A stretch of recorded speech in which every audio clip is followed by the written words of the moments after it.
हमें मालूम है कि आप वैसे तो क्रिकेटर थे, शुरुआत अपने क्रिकेट से की और आप दिल्ली डेयर डेविल्स में भी टीम में शामिल भी थे, लेकिन वो आपका 2000 मेरे ख्याल 12 में आप 11-12 तक आप रहे, तो आपने फिर छोड़ दिया। उसने 2013 में आपने तय किया कि अब मैं राजनीति में आऊँगा, और 2015 में जब आप चुनाव लड़े तो आप मतलब कि तब डिप्टी चीफ मिनिस्टर बने बिहार के। 26 साल का था। 26 साल के थे।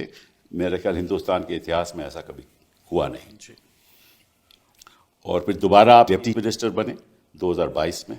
इस बीच में 2017 में नीतीश जी उस तरफ चले गए, उस समय लीडर ऑपोजिशन और लीडर ऑफ ऑपोजिशन थे, वो भी सबसे दोनों एक्सपीरियंस रहा, सत्ता पक्ष का भी विपक्ष का और तभी भी सबसे युवा आप लीडर ऑफ ऑपोजिशन रहे हिंदुस्तान के इतिहास में।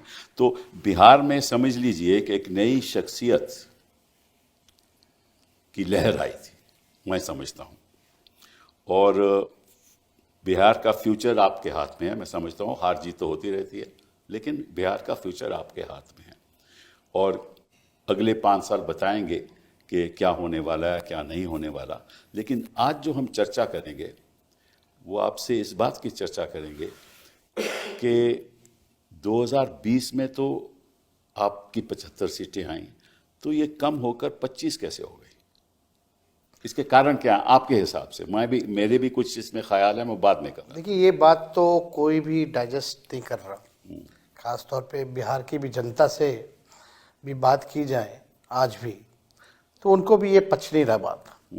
और मैं तो ये दावे के साथ भी कह रहा हूँ, जो बीजेपी के या जदयू के सत्ता पक्ष के जो विधायक भी चुनाव जीते हैं वो भी विश्वास नहीं कर रहे। अच्छा, देखिए, आपने जैसे पहले बिहार के बारे में जिक्र किया, बिहार सबसे गरीब राज्य है, बिहार में कोई उद्योग कारखाना नहीं है, सबसे ज़्यादा बेरोजगारी है और सबसे ज़्यादा पलायन है।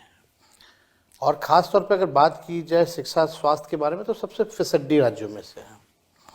लेकिन बिहार की एक खूबी भी है कि बिहार देश का सबसे युवा प्रदेश भी है, तो तकरीबन 60% जो है युवा हैं। जो असल बिहार का जो मुद्दा पूरे चुनाव में था, या कोई भी सर्वेज वगैरह भी दिखाई बेरोजगारी का था, बेरोजगारी का था। और पेपर लीक हो, बेरोजगारी हो, करप्शन हो, क्वालिटी ऑफ एजुकेशन की बात हो, शिक्षा की बात हो, पलायन की बात हो, बिहार में 3 कारणों से लोग बाहर जाते हैं: पढ़ाई, दवाई और कमाई। ये 3 कारण हैं, मुख्य कारण हैं। लेकिन 20 साल नीतीश कुमार जी ने रूल किया और 11-12 साल नरेंद्र मोदी जी प्रधानमंत्री, डबल इंजन की सरकार, एक शुगर मिल चालू नहीं करा पाए। और कभी भी इन लोगों के जुबान से बेरोजगारी, रोजगार या सकारात्मक बात, पॉजिटिव बातें बिहार के बारे में कभी भी इन्होंने नहीं कहा। अभी भी प्रधानमंत्री आए तो कट्टे और किसकी किसकी बातें उन्होंने की।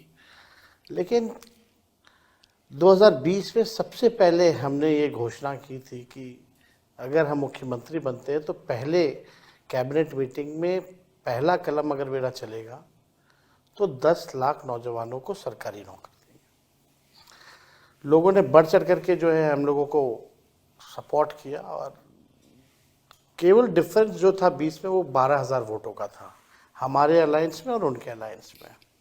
और सीटों की तुलना कीजिए तो 12-14 सीटों का फर्क, 12,000 बड़ा, तो बिलो 1000 वोट्स जो है हम कई सीटें जो हैं हारे हैं। और लेकिन जब हम 22 में दोबारा बने, आपका परसेंटेज 23% था उस समय भी। उस समय भी हाईएस्ट सबसे ज़्यादा हाईएस्ट हम लोगों का था। उस समय भी हाईएस्ट था। हाँ, तो उस समय 19 जो लोकसभा के बाद, और उसमें लगभग 8 से 10% हम लोगों ने कवर किया था जी, अगर 19 की बात की जाए तो। लेकिन फिर अब दोबारा जब हम मुख्यमंत्री बने 22 में, तो हम लोगों ने पहला शर्त ही ये नीतीश जी के साथ था कि भाई एक तो कॉमनवेल्थ फोर्सेस को देश की गद्दी से हटाना है, दूसरा अगर हम आ रहे हैं तो 5 लाख नौकरियां या 10 लाख नौकरियों की कार्रवाई जो है वो होनी चाहिए, वरना लोग हमसे पूछेंगे कि सत्ता में आए तो क्या की। और पहली बार आरजेडी ने नीतीश कुमार जी के साथ रहते हुए एजुकेशनल डिपार्टमेंट भी लिया और वहाँ से तकरीबन हम लोगों ने कई नौकरियों जो है लगभग उस दौर में 5 लाख नौकरी हम लोगों ने दी, 3.5 लाख नौकरियां प्रक्रियाधीन कराई। हमारे हटने के बाद भी पेपर लीक हुआ। तो मेन मेरा ये कहने का मतलब है कि बेरोजगारी जो था वो सबसे बड़ा मुद्दा था और लोगों ने बढ़ चढ़ करके, हम तो हर जगह कैंपेन गए, जो लोगों का जो गुस्सा जो सरकार के प्रति रहा, जिन लोगों ने लाठियां खाई, वो लोग नहीं चाहते थे कि एनडीए की सरकार जो है दोबारा बने, नया बिहार बनाना चाहते थे, ऐसा बिहार जो पढ़ाई, दवाई, कमाई, सिंचाई, सुनवाई और कार्रवाई वाली सरकार हो। लेकिन आपको एक शब्द में हम बता देंगे कि चुनाव में हुआ क्या। उस बात का जवाब नहीं आया कि क्यों आप समझते हो कि ये हम ये कह सकते हैं कि लोकतंत्र हारा है, मशीनरी जीती है। लोकतंत्र हारा है, मशीनरी जीती है। मशीनरी जीती है। अच्छा, वो मशीनरी के कई पहलू हो सकते हैं। देखिए उसके मतलब जो चीज़ें जो उम्मीद लगाई जा सकती है कि भाजपा और ये लोग करेंगे, उन लोगों ने कोई भी चीज़ छोड़ा नहीं इस चुनाव में करने से। आप देखिएगा जो भी योजनाएं, हमारा जो विजन था, सबसे पहली बार चुनाव में से पहले हमने अपना विजन रखा था कि पेंशन हम बढ़ाएंगे, माई बहन मान योजना भी लाएंगे। ये सारी चीज़ों को देखिएगा तो सरकार ने उसको इम्प्लीमेंट किया और ये 20 साल से इनको याद नहीं आ रहा था कि 400 से भी पेंशन बढ़ाना है। जब हमने कहा तब इन लोगों ने जो है वो इम्प्लीमेंट जो है किया, लेकिन चुनाव के कोड ऑफ कंडक्ट के 10 दिन पहले 10-10 हज़ार रुपये बांटे गए। यानी वैसे अलग अलग योजनाओं के तहत लगभग 40,000 करोड़ रुपए जो हैं पूरे बिहार में लोगों के सीधे जो है बांटे गए। आप ये कह सकते हैं कि रिश्वत दी गई है पूरे चुनाव में, लेकिन अभी भी ये बात नहीं समझ में आ रहा। तो फिर आप समझते हो कि ये इस पैसे की वजह से और इस सॉर्ट ऑफ जो राहत दी गई, मतलब एक तो जो 10,000 स्कीम है, तो 1 करोड़ 40 लाख किसानों को भी दिया गया, किसानों को भी दिया गया, पेंशन, सामाजिक सुरक्षा पेंशन के तहत भी दिया गया और जीविका दीदियों को भी दिया गया, सबको दिया। महिला रोजगार जो योजना है, जी हाँ, उसके हवाले जो है पैसे जो है जिस दिन वोटिंग पड़ रही है उस दिन भी खाते में आ रहे हैं। जी हाँ, ये वो तो ठीक है। तो तो आप समझते हो कि इस वजह से लोग प्रभावित हुए? मेरे ख्याल से ये अगर आप डेटा देखेंगे तो बड़े इंटरेस्टिंग डेटाज हैं। हमारा वोट बढ़ा है, मतलब हमें थोड़ा सा, हमारा 23% आपका परसेंटेज वही रहा है, थोड़ा सा बड़ा भी है। लगभग 32 लाख वोट हमारा बढ़ा है। जी हाँ, पिछले चुनाव के मुकाबले। जी हाँ, जी हाँ। तो बढ़ा है तो मतलब हमको औरों का भी वोट मिला है, सबका वोट मिला है। यानी अगर पूरी गठबंधन की बात की जाए तो 1 करोड़ 90 लाख वोट हम लोगों को जो है मिले हैं। जी हाँ। अब ये बात ये समझ में आ रहा है कि भाई डेटा अगर आप देखें तो बैलेट में जो पोस्टल बैलेट जो वोटिंग होती है, उसके बाद में अभी चर्चा करेंगे जी, बट वोट आपका बढ़ा है, इसमें कोई शक नहीं। वोट बढ़ा है एकदम, इसमें शक नहीं। आपका परसेंटेज भी 23% रहा है और बीजेपी का लगभग मेरा ख्याल 20% है और नीतीश बाबू का थोड़ा 18% है। वो तो हमें मालूम है, लेकिन अगर उनका मिला लिया जाए तो उनकी जो परसेंटेज है आपसे कहीं ज़्यादा है। तो लोग ये भी कह सकते हैं कि ठीक है, आप 23% रहे, बाकी लोगों से आपको वोट नहीं मिले। ये एक विषय हो सकता है और जिस पे चर्चा हो सकती है। बट ये भी एक है ना कि 20 साल पुरानी जो सरकार है वो भी ठीक है आपकी बात, और उसकी एंटी इनकम्बेंसी जो है 16% वोट उनको बचाने के लिए नहीं पड़ रहे। कभी भी अगर देखा गया है, अगर वोट की परसेंटेजेस बढ़े हैं तो वो बदलाव के लिए जैसे वोट पड़े हैं। बट अब बात पोस्टल बैलेट पे आती है। देखिए, जो पोस्टल बैलेट होते हैं उन्हीं लोगों के होते हैं जो सरकारी नौकरियों में हो, ठीक है ना, शिक्षक होते हैं, शिक्षक होते जो हैं, सर्विस के लोग होते हैं, जो ऑन ड्यूटी इलेक्शन में लगना ठीक है ना, तो उनके और ये पढ़े लिखे लोग होते हैं जी। तो मैं देख रहा था, यहाँ आंकड़ा देख रहा था कि अगर वहाँ देखा जाए तो शुरुआत में जो पोस्टल बैलेट के वोट पड़े हैं वो लगभग समझ लीजिए सबसे ज़्यादा आपको पड़े हैं, और उसको अगर हम कंस्टिट्यूएंसी में बदलाव लाएं तो 243 कंस्टिट्यूएंसीज में से 143 कंस्टिट्यूएंसी में आप लीड कर रहे हो जी। और 94 कंस्टिट्यूएंसी में एनडीए लीड कर रहा है और अदर्स 6। मतलब कि जो पढ़े लिखे लोग हैं वो बदलाव चाहते थे, ठीक है, और जो गरीब लोग हैं जो आपके साथ थे, ये नतीजा ये बतलाता है कि वो बदलाव नहीं चाहते थे। तो ये तो एक अद्भुत सी बात है। मेरे ख्याल से बदलाव सब चाहते थे। अगर आप देखें तो ईवीएम बदलाव नहीं चाहता था, बैलेट बदलाव चाहता था। तो आप समझते हो कि ईवीएम में कोई गड़बड़ी है? देखिए, कोई वैसे साइंटिफिक प्रूफ नहीं है, लेकिन I can sense, I can smell कि अदृश्य शक्तियां जो हैं उन्होंने अपना काम किया। अच्छा, ठीक है, अभी सामने एग्जैक्टली नहीं आ पा रहे कि क्या हुआ है, लेकिन आने वाले समय में ज़रूर पर्दाफाश होगा। आप देखिएगा, जो इलेक्शन कमीशन पूरी बेईमानी के मोड में थी। इलेक्शन कमिश्नर जो है उन पे कोई कार्रवाई नहीं हो सकती। ये अमेंडमेंट भी आया बिल में। क्यों चेंज किया गया? यानी आप कुछ गड़बड़ करने वाले हो। आप देखिएगा सीसीटीवी जो रिकॉर्डिंग तो थी 45 दिन का कर दिया गया। क्या कारण था इसका? इलेक्शन कमीशन ने जो अनाउंस की जो डेट, ठीक योजना के पैसे मिलने के 3 घंटे बाद जो है वो कोड ऑफ कंडक्ट लगाया गया।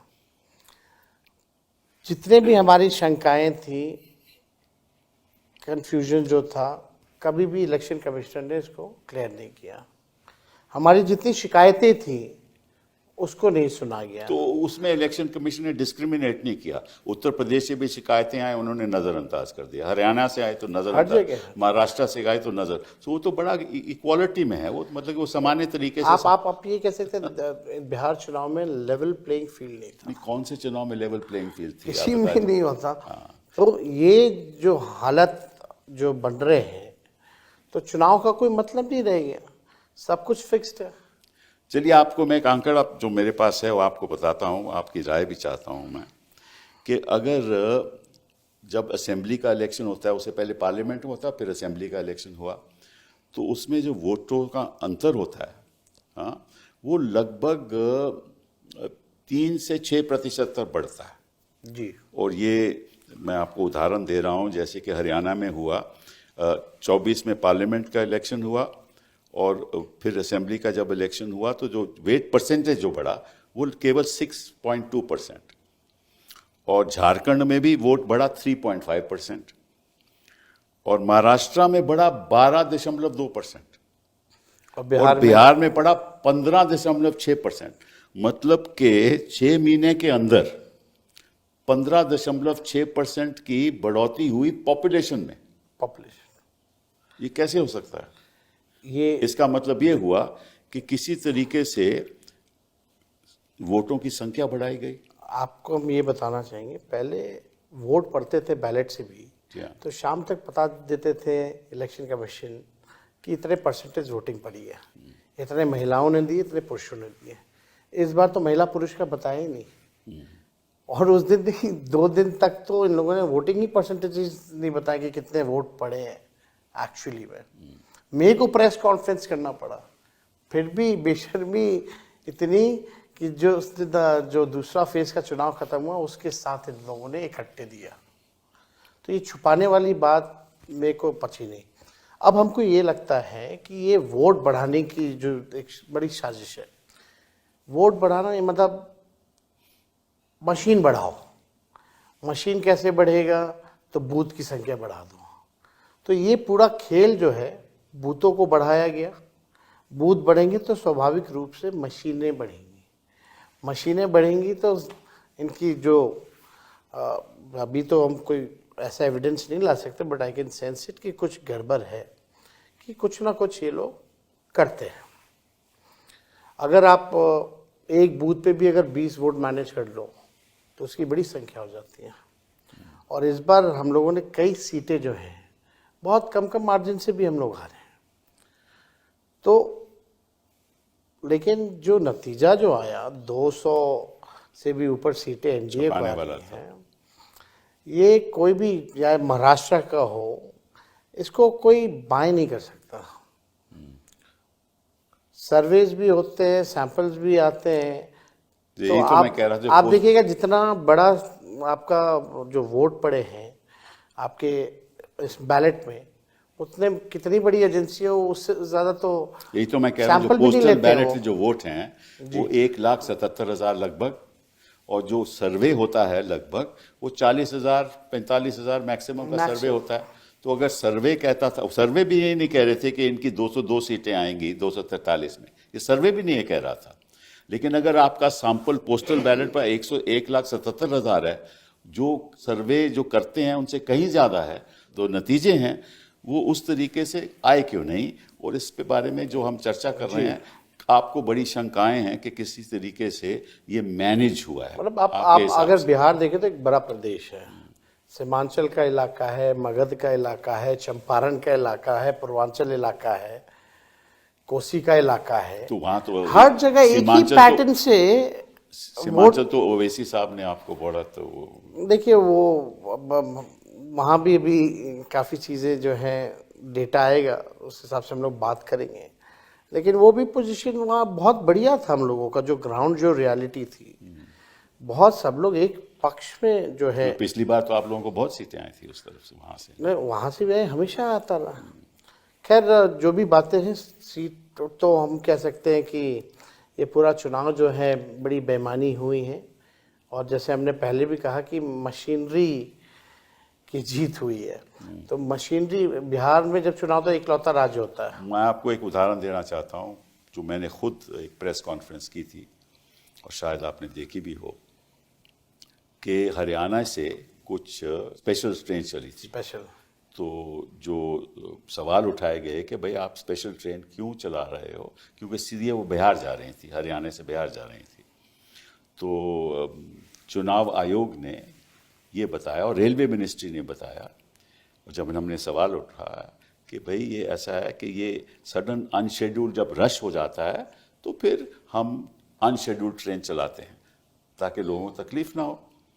तो जो चुनाव जो था, आपको मालूम है कि 6 तारीख का चुनाव था और छठ पूजा 28 को ख़त्म हो गई थी, अक्टूबर को, ठीक है ना। और इन्होंने कहा कि छठ की वजह से, फिर हमने सवाल उठाया कि भाई छठ तो 28 को ख़त्म हो गई, लेकिन ट्रेन तो 3 तारीख को चली, 3 नवंबर को चली। Exactly. और उसमें जो वीडियो दिखाया गया उसमें लोगों ने ये कहा कि सैनी साहब ने हमें हरियाणा से भेजा है बीजेपी को वोट करने के लिए, और वो वीडियो हैं, चुनाव आयोग के पास वो वीडियो हैं, हमने उसको पब्लिकली डिस्प्ले किया। और ऐसी ट्रेन 4 चली, हर ट्रेन में 1500 लोग थे, मतलब कि 6000 लोग हरियाणा से बिहार जा रहे हैं, और खर्चा सरकार बीजेपी कर रही थी। ये भी उन्होंने कहा कि बीजेपी खर्चा कर रही है, हमें पैसा उन्होंने दिया है और हम वोट बीजेपी को करने जा रहे हैं। ये चुनाव आयोग के सामने प्रूफ था। ना रेलवे मिनिस्ट्री ने कुछ उसके बाद कहा, ना चुनाव आयोग। अगर एक ही जगह से ऐसी ट्रेन चली हो तो मालूम नहीं कितनी जगह से कितनी ट्रेन चली। छठ में रेलवे मिनिस्टर ने घोषणा की थी कि 12,000 स्पेशल ट्रेनें चलाएंगे। अब पता नहीं डेटा कहाँ से लाते, 14,000 तो ट्रेन ही है पूरे देश में। अच्छा। और 12,000 जो है उन्होंने घोषणा की थी छठ में स्पेशल जो है वो ट्रेनें चलेंगी, और चली नहीं। लोग जो हैं टॉयलेट में ठूस ठूस करके आए, वो भी वीडियो है। अच्छा। और ये ठीक चुनाव से पहले ये ट्रेन जो है, जैसे आपने कहा, वो एकदम सत्य बात है। और केवल एक शहरों से ही नहीं, यही तो ना, कहीं से भी, बॉम्बे से, साउथ से, आपका कई जगहों से, नॉर्थ ईस्ट से, जहाँ भी बीजेपी की सरकार रही है वहाँ वहाँ ये काम जो है किया गया। तो इन लोगों ने किया है। अब बाकायदा उनको भाजपा का पट्टा दे करके, जी हाँ, खुद भाजपा के नेताओं ने कहा कि हमने टिकट कटवाया, पार्टी ने कटवाया है, लौटने का भी कटवाया है। चलिए मान लीजिए कि इतने लोग बाहर से आए, तो या तो खुद बीजेपी के लोग थे या पलायन की वजह से वो बिहार के वोटर थे। दो ही बातें हो सकती हैं ना। तो अगर तो पलायन की वजह से बिहार के वोटर थे तो आके उन्होंने वोट किया, देखिए और अगर बीजेपी के वर्कर थे तो बहुत ही गंभीर बात है। ये तो है, लेकिन आप ये बताइए कपिल सर कि जो लोग बाहर पलायन करने गए हैं वो लोग आकर के बिहार में इसलिए वोट देगा ना कि क्योंकि हमको बिहार छोड़ के ना जाना पड़े अगली बार से, या इसके लिए वोट देगा कि इनकी वजह से वो बाहर गए। जो भी मजदूर जो भी पढ़ाई के लिए या दवाई के लिए कमाई के लिए अगर बाहर जा रहा है, अगर वो वोट करने आता है तो वो बदलाव के लिए वोट करेगा ताकि पलायन रुके, बेरोजगारी खत्म हो, उनको अच्छी शिक्षा मिले, अच्छी चिकित्सा मिले। ये तो ये बात सही है, लॉजिक समझ इसमें में और आया। मुद्दा है, इसमें और मुद्दा है कि अगर तो वो बिहारी है जो यहाँ वोट करने आ रहा है तो पहले वो छत पे आएगा, छत पे आएगा ना, छत पे, तब तक तो वो वहीं होगा। एग्जैक्टली। तो ये ट्रेन तो 3 तारीख चल रही है। देखिए दिवाली से लोगों का आना शुरू हो इसका जाता मतलब है। ये तो मतलब है ही नहीं, क्योंकि ये छठ पूजा के लिए तो नहीं आ रहे थे। ये तो 3 तारीख को ट्रेन चली, मतलब कि छठ पे नहीं आए वो, दिवाली सारा लोग का शुरू हो जाता है। ठीक है ना। तो फिर 3 तारीख को जब चली तो इसीलिए आए थे कि भाई, और वो कह रहे हैं बीजेपी को वोट करने आए थे, और चुनाव आयोग चुप है। तो इसका मतलब कि एक साझेदारी है। आपके हिसाब से क्या ये साझेदारी है, जैसे आपने कहा, चुनाव आयोग की, भाजपा की और सत्ता पक्ष के लोगों की, सबकी साझेदारी है? जितनी संवैधानिक संस्थाएं हैं सब आज के दिन में कॉम्प्रोमाइज हो रखे हैं। ये बात हम लोगों ने बार बार हर जगह कहा है। अल्टीमेटली ये देश पे लोकतंत्र को खत्म करके राजतंत्र लाना चाहते हैं। आरएसएस का एजेंडा ये लोग जो है लागू करना चाहते हैं। ये डेमोक्रेसी को एकदम खत्म करके संविधान को बदलना चाहते हैं। कुछ लोग कहते हैं, मुझे नहीं मालूम, मैं कुछ लोग कहते हैं कि प्रदेशों पे अगर ये हावी हो जाएं और अगर इनकी सरकारें बन जाएं तो निश्चित रूप से इनको 2/3 बहुमत मिलेगी ताकि संविधान बदल सके, और संविधान बदल लेंगे तो फिर ये कुछ भी कर सकते हैं। लेकिन एक और बात पे हम चर्चा शुरू करना चाहते हैं, वो है एसआईआर पे, स्पेशल इंटेंसिव रिवीजन, जो इन्होंने तय किया कि हम करेंगे। तो आपको मालूम है कि स्पेशल इंटेंसिव रिवीजन एक ऐसा रिवीजन होता है जो नए तरीके से वोटर की जानकारी पता चले, मतलब पुराने लिस्ट को अलग करके नया लिस्ट बनाया जाए। और उसके लिए आप हाउस टू हाउस सर्वे आपको करना पड़ता है। लेकिन इन्होंने वो तो किया नहीं, इन्होंने एक इनोमिनेशन फॉर्म दे दिया और कहिए कि आप इसमें भर दीजिए, और जो जिसके इलेक्टोरल रोल में 2003 के इलेक्टोरल रोल में जिसका नाम है उसको भी भरना पड़ेगा। अगर नहीं भरेगा तो फिर उसका नाम वोटर लिस्ट से कट जाएगा और उसको दोबारा अप्लाई करना पड़ेगा कि वोटर लिस्ट में मेरा नाम आए, ठीक है ना। तो ये विरोध हम वकीलों ने भी किया, कोर्ट ने सुनवाई भी की और अभी बात चल भी रही है। तो इससे हुआ क्या कि कई लोगों के नाम, लाखों लोगों के नाम कटे भी गए, और किसके नाम कटे इसकी जानकारी अभी आपको भी नहीं है, हमें भी नहीं है। और जानकारी कैसे मिले वो तो वक्त लगेगा। इस बीच तो नई सरकार बन गई। तो ये भी एक और तरीका था कि 2 महीने में इसको कराओ, और सभी को मालूम है कि 2 महीने में ये हो नहीं सकता। तो ये भी एक साझेदारी थी आपके हिसाब से? आपको याद है जब ये अनाउंस किया गया कि बिहार में एसआईआर जो है लागू की जाएगी, उसके 2 दिन बाद ही हमने प्रेस कॉन्फ्रेंस करके इसका कड़ा विरोध किया, क्योंकि फरवरी में लिस्ट आया हुआ था और एक सामान्य प्रक्रिया है। जिनकी मृत्यु होती है उनका नाम काटा जाता है, जो 18 साल के ऊपर होते हैं उनका जुड़वाने का वो सालों पर चलता है, कोई ऐसा नहीं कि नया कोई बात है। फरवरी में एक लिस्ट आई हुई थी, और फरवरी और एसआईआर का जो लिस्ट में जो डिफरेंसेस आप देखेंगे, मरे हुए लोगों का या अनट्रेसेबल लोगों का या डुप्लीकेसी की बात अगर की जाए तो बड़ा ह्यूज डिफरेंस था। आप तो सर केस लड़े, यू नो एवरीथिंग, लेकिन हमारा ऑब्जेक्शन ये था कि भाई उस दौरान एसआईआर आप कर रहे हैं जब बिहार में फ्लड है। जो अपना जान बचाएगा, जो अपना घर बचाएगा, कि वो डॉक्यूमेंट जमा कराता चलेगा ब्लॉक ऑफिस। जी हाँ, बिल्कुल सही। तो सवाल तो एक तो टाइमिंग को लेके था, अगर आपको कराना था तो आप लोकसभा के बाद ही ये प्रक्रिया चालू कर देते हैं। और इंटरेस्टिंगली जो सबसे बात जो खटक के आई, कुछ दिन पहले इलेक्शन कमीशन ने ऑल पार्टी मीटिंग बुलाई थी बिहार के लोगों को, इसके बारे में कोई जानकारी नहीं दी। आप कम से कम पॉलिटिकल पार्टियों को लूप में ले लेते, डिस्कस कर लेते, और हम लोग भी सहयोग करते हैं। नहीं, 2 महीने में ऐसे कि इतनी document- गहराई से कभी हो ही नहीं सकती। बिहार में ऐसे ऐसे Revision। डॉक्यूमेंट जो SIR के लिए जो 11-12 जो डॉक्यूमेंट जो मांगे जा रहे थे 11-12, वो आप समझिए कि उनके पास है ही नहीं। कैसे होंगे? जो गरीब हैं, हाँ, वो कैसे होगा? गरीब के पास तो पासपोर्ट होगा नहीं। और जो गरीब आदमी है जिसके पास सरकारी नौकरी नहीं है, तो उसका पेंशन का कोई वो नहीं होगा, कुछ नहीं, कुछ भी नहीं होगा। तो ऐसे ऐसे डॉक्यूमेंट मांगे। वैसे आप लोगों ने आपको- लड़ाई लड़ी तो कम से कम आधार आपको कार्ड जो मैं इंक्लूड हुआ। एक इंटरेस्टिंग बात बताऊं, बड़ी इंटरेस्टिंग बात है। 1919 में और 1935 में जो एक्ट बने, 1919 एक्ट और 1935, 1935 में, उसमें ये कहा गया कि इन इन लोगों को वोट देने का हक है। वो कौन लोग थे? जो सरकारी नौकरी में है, जिनको पेंशन मिलती है। और कौन लोग थे? जिनके पास घर है, मकान है। तो जो मतलब के एलिटिस्ट लोग थे, जिनके पास दस्तावेज थे, उन्हीं को वोट देने का हक था।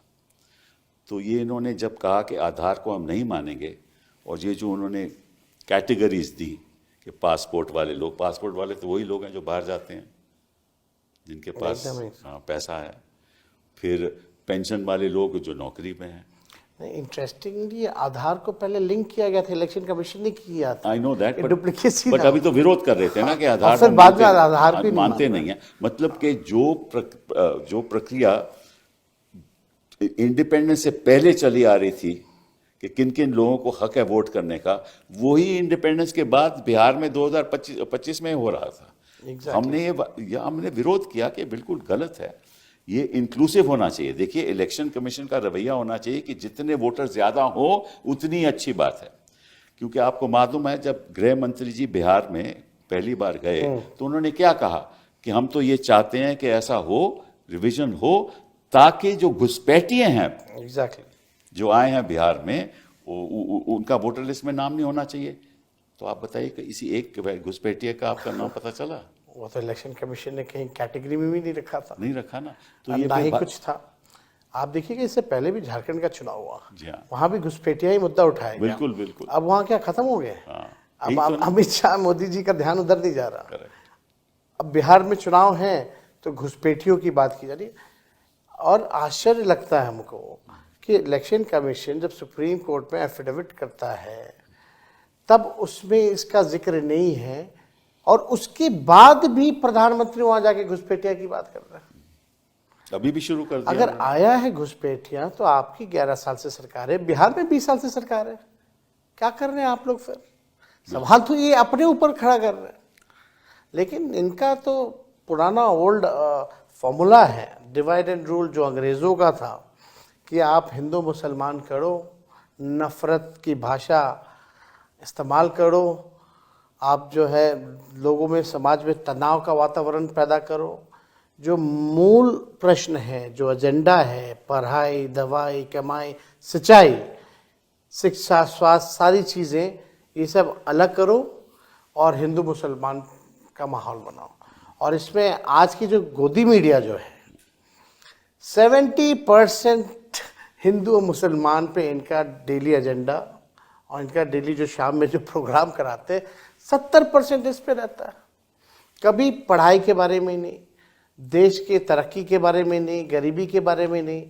आजकल प्रश्न सरकार से नहीं पूछे जा रहे, विपक्ष के लोगों से पूछे जा रहे, और कार्रवाई भी हो रही है तो विपक्ष के लोगों पर। अभी तो मैं समझता हूं कि ये एक नया मॉडल है चुनाव जीतने का, जिसको हम कह सकते हैं नीतीश मॉडल। वो मॉडल क्या है कि 24 जून से लेकर आप अपने सारी जो आपकी जो राहत देने वाली प्लान्स हैं वो अनाउंस कर दो आप, और लोगों को पैसा देते जाओ। चाहे वो सामान्य प्रशासन विभाग का हो, ग्रामीण विकास विभाग का हो, श्रम संसाधन विभाग का हो, शिक्षा विभाग का हो, स्वास्थ्य विभाग का हो, कृषि विभाग का हो, खाद्य उपभोक्ता विभाग का हो। मतलब के सारे लगभग जो भी कर सकते हैं इन्होंने कर दिए। जैसे आपने कहा कि 40,000 करोड़ की इन्होंने राहत दी। और बड़ी इंटरेस्टिंग बात यह है कि 3 अक्टूबर 2025 में स्वास्थ्य विभाग और शिक्षा विभाग में इन्होंने एक अजीब गजब सा इन्होंने फैसला लिया। वो ये है कि जो ANM का मानदेय 11,500 से बढ़कर 15,000 कर दिया, और शिक्षा सेवक तालीमी मरकज 340 से बढ़कर 12,000 कर दिया। अलग से सहायता ऋषि 10,000, मतलब कि जो 340 से 12,000, सहायता ऋषि 10,000। अगर ये घूस नहीं है, और ये किस दिन हुआ? ये 3 अक्टूबर को हुआ, और आपका चुनाव 6 अक्टूबर को है। और इस बीच ये पैसा आता रहा। 20 साल से इनको कुछ नहीं करना था। हाँ, इनके तरफ लेकिन नीतीश मॉडल ये हुआ कि आप 5 साल कुछ ना करो या 20 साल कुछ ना करो, और 3 महीने पहले ये सारी पैसे बांट दो, और अपनी ये 10,000 स्कीम से लोगों की महिलाओं इस बार 10,000 बांटा, अगली बार 20,000 दो। तो मतलब कि ये इस मॉडल से देश चलेगा आपके हिसाब से? देखिए, ये तो अद्भुत है। ठीक है, मैं ये मानता हूँ कि पहले सामाजिक न्याय का दौर था, अब आर्थिक न्याय का दौर है। तो आर्थिक न्याय का दौर में आप नौकरी की व्यवस्था करिए, आप कारखाने लगाइए, उद्योग लगाइए, शुगर मिल चालू कराइए, पेपर मिल, जूट मिल चालू कराइए। उसके लिए तो पैसा नहीं है ना, उसके लिए तो पैसा ही नहीं है। वो करना ही नहीं है इनको। वो तो कहते थे कि भाई अगर ऐसा करेंगे तो फिर लोग बाहर से जाकर कमाई कैसे लेंगे। पहली बार प्रधानमंत्री गए थे मोतिहारी, तो बोले यहाँ की चीनी का मिल हम चालू कराएंगे और उसी चीनी का चाय पियेंगे। 11 साल हो गया, पता नहीं। अगर प्रधानमंत्री अपने पुराने भाषणों को देखे तो उनको शर्म आना चाहिए बिहार आने में, जो बातें उन्होंने की है। तो अब पूरा सिस्टम आप देखिएगा, कोई जैसे पहले भी हमने कहा कि पूरे देश में ही अब ऑपोजिशन के लिए जो लेवल प्लेइंग फील्ड नहीं रह गया। इलेक्शन कमीशन उनके साथ है, मीडिया उनके साथ है, पूंजीपति उनके साथ है, सारी कॉन्स्टिट्यूशनल इंस्टीट्यूशंस उनके साथ हैं, जितने अधिकारी जो हैं। अब इसका यही मतलब है ना कि भाई आपने 10,000 आपने एक रिश्वत के तौर पे दिया वोट लेने के लिए, अब 5 साल ये भ्रष्ट अधिकारी और नेता जो भ्रष्ट हैं वो अब रिश्वत लेंगे। सही बात है, यही होना है। भ्रष्टाचार आप CAG की रिपोर्ट में आप देखिए, 71,000 करोड़ का कोई हिसाब किताब नहीं है, इस पे कोई चर्चा नहीं हो रही है। कितने बार हमने सदन में, चुनाव जीतना, मीडिया में इस बातों को हम लोगों ने उठाया। मीडिया जो सृजन घोटाला हुआ, ऐसा घोटाला पूरे देश में नहीं हुआ है। बड़ा इंटरेस्टिंग है। सरकार का खजाना सरकार के पास ही रहता है, सरकार के खाते में रहता है। ये सरकार का पैसा एक NGO जो नकली बैंक बना करके रह रही थी उसके खाते में था। अच्छा। और जब सरकार को जरूरत पड़ती थी तो उससे ये लोग लेकर के पैसा वो करते थे। लेकिन उस घोटाले का भी कुछ नहीं हुआ अभी तक। नहीं, वो तो घोटाले का तो, क्योंकि ऐसा है ना कि भाई जो इनके पक्ष में है उनके तो कार्रवाई तो होगी नहीं। लेकिन मैं एक बात सोच रहा था कि जो उत्तर प्रदेश के चुनाव में 2027 में है ना? हाँ, है ना, 2027 में। अभी टाइम है, वो अभी तो 2025 पहले बंगाल का, फिर ठीक है ना। तो उसका जो इंटेंसिव रिवीजन है वो अभी क्यों हो रहा है? क्योंकि उसके लिए तो अभी आपको 6 महीने 8 महीने भी आप कर सकते हो, तो उसका आप 2 महीने में क्यों कर रहे हो? इसके पीछे तो कुछ होगा नहीं, सोच होगी ना। ये लोग नई जल्द से जल्द किया जाए। नई चीज़ें जो हैं ये लोग कुछ ना कुछ सोचते रहते हैं, कर रहे होंगे। लेकिन ये जो हिंदी बेल्ट जो है ये इनके लिए सबसे इम्पोर्टेंट है। यूपी, बिहार और आपका बंगाल का जो इलाका है, ये बिहार में आज तक भाजपा अपने बल पे नहीं आई है, तो बिहार तो इनके लिए एकदम टारगेट था ही था। जी हाँ। तो इन्होंने जो करना था वो किया। अभी अगला बंगाल है, बंगाल में भी इसकी जो है शुरुआत की जाएगी। वहाँ तो जो घुसपैठियों की बात तो और जोर शोर से की जाएगी, बिल्कुल, और कम्युनलाइज करेंगे लोग चुनाव को। नहीं, बट वहाँ तो प्रॉब्लम थोड़ी और है ना कि जो बांग्लादेश से लोग आए हैं वो तो हिंदू लोग हैं ना, मुस्लिम तो नहीं आए ना, तो वो थोड़ा मुश्किल है। तभी तो ममता जी ने ये बात कही है। लेकिन इस बात को छोड़िए, एक और बात जो आई थिंक जनता को मालूम भी है, चुनाव आयोग को भी मालूम है, कि जब ये पत्रकार लोग वहाँ जा रहे थे, वहाँ जब BLO से बातें हो रही थी, तो BLO तो खुद ब खुद इन्यूमरेशन फॉर्म बिना हस्ताक्षर के तो आपके वो जो पत्रकार जो हैं, हाँ करेक्ट, उन्होंने हजारों ऐसे वीडियो दिखाए उन्होंने, हजारों वीडियो दिखाए और उसमें ये कोई दिखाने पे उन पे मुकदमा भी हुआ, हाँ करेक्ट, और कोई कार्रवाई नहीं हुई। कोई कार्रवाई नहीं। तो मतलब कि बीएलओ अपनी तरफ से जो मर्जी कर रहा था। और एक और बड़ी इंटरेस्टिंग बात है कि एक मिलिट्री का आदमी, आर्मी का आदमी पटना में आया, उसने अपनी बीवी से बोला कि चलिए जाकर हम अपना एन्यूमरेशन फॉर्म देते हैं। बीएलओ के पास गया, ये भी रिकॉर्डेड है, और बीएलओ कहता है साहब हमने तो आपका फॉर्म दे दिया। उसने बोला कैसा दिया? इसलिए हमने दस्तखत कर दिए। तो आपने कैसे किए मेरे दस्तखत? हमने कर दिए। तो उसने बोला अच्छा फिर हम हल्फिया बयान लिखाओ। तो उसने हल्फिया बयान लिखाया और वो दस्तावेज अभी वीडियो में हैं। तो ऐसी ऐसी बातें तो हो रही बहुत हो रही थी। और और इसमें आपको मतलब भी कि पता है, ना कोर्ट का ही कोर्ट कार्रवाई। में जो राघोपुर के जिन लोगों को मृत घोषित कर दिया गया जी हाँ बिल्कुल, हम लोगों ने जो 10-12 लोग थे कोर्ट में उनको पेश हम लोगों किए। ने भेजा था, आप लोग सब लोगों के पेश सामने। किए गए। तो ये तो स्थिति थी। फिर भी इतना हंगामा हो रहा है, हर चीज हो रहा है, एक बार भी इलेक्शन कमिश्नर सामने आके डाउट या कंफ्यूजन जो है क्लेम नहीं। चलो ये तो हो गई डाउट की बात। अब थोड़ा मुश्किल सवाल भी, आपका जो महागठबंधन, इसमें भी बड़ी लोगों को दुख था कि एक स्तर से बात नहीं हो रही, और आपकी सीट की जो होना चाहिए था, पहले होना चाहिए था, वो आखिर तक आप लोग झगड़ा कर रहे थे। तो क्या प्रॉब्लम क्या थी? देखिए तो झगड़ा, इससे भी बड़ा अच्छा मैसेज नहीं गया। देखिए मेरा साफ मानना ये रहता है, विनेबिलिटी देखनी होती है। विनेबिलिटी को ही देखते हुए आप डिसीजन लीजिए। अगर आप एक जगह मजबूत हैं, आप वहाँ लड़िए। हम जहाँ मजबूत होंगे हम लड़ेंगे। लेकिन हर पार्टियां चाहती हैं कि भाई ज़्यादा से ज़्यादा सीटें जो हैं वो लोग लड़ें, और ये पॉसिबल नहीं हो पाता। और जो महागठबंधन जो बिहार में बेसिकली आप देखें तो वहाँ 6-7 पार्टियां थी, जी हाँ, नंबर भी ह्यूज थे, वो भी टाइम टेकिंग प्रोसेस था। 3-4 पार्टी यहाँ चाहती थी भाई एक सीट पे, उनका भी शुरुआत इंटरेस्ट पहले था। कर देनी चाहिए थी, क्योंकि नहीं, आखिर तक क्यों छोड़ा आप लोगों ने? हम लोगों ने बाकायदा हर चीज़ की शुरुआत की थी। लेकिन कुछ जो सीटें, जो 8-10 जो सीटें थी, वो फ्रेंडली फाइट में भी थोड़ी वो प्रॉब्लम आ गई। फ्रेंडली फाइट हम लोग जो है वो हम लोग लड़े।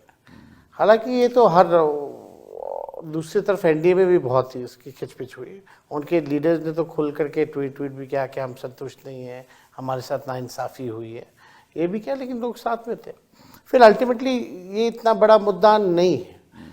मुद्दा फिर भी ये है कि अगर हम बैलेट में 143 सीट जीत रहे हैं तो मशीन में जाकर के वो ट्रेंड कैसे चेंज हो जाना, उल्टा ऑपोजिट कैसे हो जाना है। मतलब पढ़े लिखे लोग आपको वोट दे रहे हैं, तो गरीब लोग आपसे मतलब कि नाराज हैं, यही हुआ ना? सबसे ज्यादा सरकार में तो गरीब परेशान है, जी हाँ, लाचार है।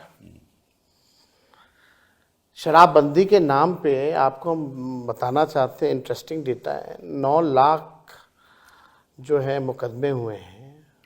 9 लाख में से लगभग 14 लाख लोग जेल में हैं, और 99% शेड्यूल्ड कास्ट ईबीसी कम्युनिटी के लोग हैं। जी हाँ, करेक्ट, ये बात सही है आपकी। तो इतने लोग परेशान हैं। आप अगर 14 लाख लोग जेल में हैं तो इक्वल अगर 5 से गुना कीजिए, अगर इस कम्युनिटी के लोग भी जो भोगी रहा है इनका, वो भी जाकर इनको कैसे वोट देगा? चलो दूसरा मुश्किल सवाल वो ये है, ये कहते हैं कि साहब ऐसा है कि जब प्रचार हो रहा था तो लोग कह रहे थे कि हम वो वापस जंगल राज नहीं लाना चाहते, ये कह रहे थे लोग। हाँ, मतलब कि वो देखिए, वो तो शुरू से कभी भी केवल जंगल राज मतलब कि और परिवारवाद। हाँ, उनको पासवान जी के परिवार, चिराग हैं, उनके जीजा जी हैं, एक जीजा जी आयोग में हैं, उनके सब लोग जो हैं, चाचा से लेकर के सब लोग जो हैं, वो तो बड़े काबिल लोग हैं ना। वो तो मांझी जी के परिवार। इंटरेस्टिंगली आपको हम बता देते हैं, अभी ओथ हुआ बिहार में मंत्रियों का, जो ना एमएलसी है ना एमएलए है, वो ओथ ले रहा है। भाई वो कौन है? तो उपेंद्र कुशवाहा जी का बेटा है। अच्छा, पति एमएलए है, बेटा चुनाव लड़ा नहीं, ना एमएलसी है, फिर भी मंत्री बनाया गया। तो भाई ये तो तो अगर आप संविधान कहता देखेंगे है तो 60-70% मंत्रिमंडल जो उनका परिवारवादी है। और जितने लोग जीत करके आए हैं, भाजपा ने जो टिकट डिस्ट्रीब्यूशन की है केवल परिवार के लोगों को की है। और आप लीडर उभर के आए हैं और आप पे ऊपर आरोप परिवारवाद का। मेरे अलावा तो और कोई परिवार का कोई लोग व्यक्ति चुनाव नहीं लड़ा इस बार, जी हाँ, केवल हम ही लड़े। जी हाँ। खैर वो भी बात नहीं है, लेकिन आप देखिएगा जंगल राज की बात करते हैं तो there has to be some base, है ना। अगर हम डिबेट करें तो आप आंकड़ों से डिबेट कर सकते हैं इफ़ यू हैव डेटा। तो एनसीआरबी के जो डेटा कहते हैं कि 2005 से लगातार जो है क्राइम बढ़े, 70,000 तो 20 सालों में हत्याएं हुई हैं। नहीं, अगर जंगल राज 70,000 था, चलिए मान भी दीजिए जंगल राज था, तो 2020 में आपको 75 सीटें कैसे मिली? हमेशा सिंगल लार्जेस्ट पार्टी रहे। ठीक है ना, तो अगर तब भी तो जंगल राज था। ऐसा तो नहीं कि 2025 में ही जंगल राज रहा, 2020 में भी था। देन फिर आपको 75 सीटें कैसे मिली? ये देखिए, जनता ये बाय नहीं करती है, ये जंगल राज ये वो, ये बेकार की बात है। हम भी सरकार में थे ना, हम भी मुख्यमंत्री बने। कौन सा ऐसा माहौल खराब हो गया कि महिलाएं घर से नहीं निकलती थी? सही बात है। हम भी राज्य तब के तो आप पांच पोर्टफोलियो था तब तो मेरे आप पास। ठीक ठाक थे, उनके साथ आप सरकार चला रहे थे, डिप्टी ठीक चीफ है। मिनिस्टर थे, कोई जब मेरे पे दिक्कत केस मुकदमा था तो नीतीश जी ने कहा कि इस पे फर्जी केस है। करेक्ट, बट 2017 में आपका लैंड फॉर जॉब्स आपके खिलाफ हो गया, जब उन्होंने पलटी मार दी। बिहार में पलटी बोलते हैं, इसलिए मैं कोई ऐसी बात नहीं कर रहा, तो बिहारी अल्फाज इस्तेमाल कर रहा हूं। उन्होंने जब पलटी मारी तो तुरंत आपके खिलाफ केस हो गया, लैंड फॉर जॉब्स। फिर कोई उसके बाद कुछ नहीं हुआ। एक बार दोबारा जब हुआ तो फिर वही केस पे कोर्ट कहने लगा कि आप आइए, आप हाजिरी भरिए, जब चुनाव था। ये तीनों केसेस इंक्वायर्ड होकर के क्लोज हो चुके हैं, फिर भी बार बार ये किया जा रहा है।